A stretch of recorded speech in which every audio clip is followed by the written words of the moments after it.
संक्षिप्त हनुमान कथा। हनुमान जी का जन्म त्रेता युग में अंजना के पुत्र के रूप में हुआ था।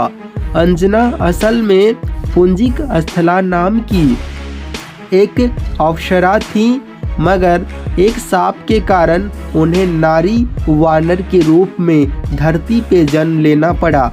उस शाप का प्रभाव शिव के अंश को जन्म देने के बाद ही समाप्त होना था। अंजना केसरी की पत्नी थी। केसरी एक शक्तिशाली वानर थे जिन्होंने एक बार एक भयंकर हाथी को मारा था। उस हाथी ने कई बार असहाय साधु संतों को विभिन्न प्रकार से कष्ट पहुंचाया था, तभी से उनका नाम केसरी पड़ गया। केसरी का अर्थ होता है सिंह। उन्हें कुंजर सुदान के नाम से भी जाना जाता है। केसरी के संग में अंजना ने भगवान शिव की बहुत कठोर तपस्या की, जिसके फलस्वरूप अंजना ने हनुमान को जन्म दिया।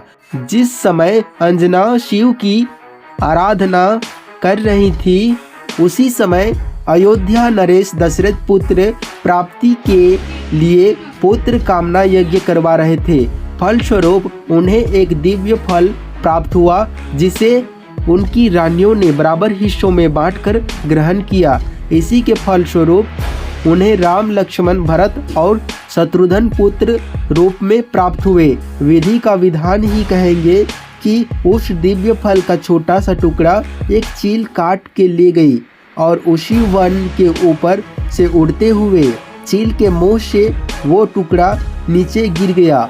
उस टुकड़े को पवन देव ने अपने प्रभाव से याचक बनी हुई अंजना के हाथों में गिरा दिया। ईश्वर का वरदान समझकर अंजना ने उसे ग्रहण कर लिया, जिसके फलस्वरूप उन्होंने पुत्र के रूप में हनुमान को जन्म दिया। अंजना के पुत्र होने के कारण ही हनुमान जी को अंजनी नाम से भी जाना जाता है, जिसका अर्थ होता है अंजना द्वारा उत्पन्न।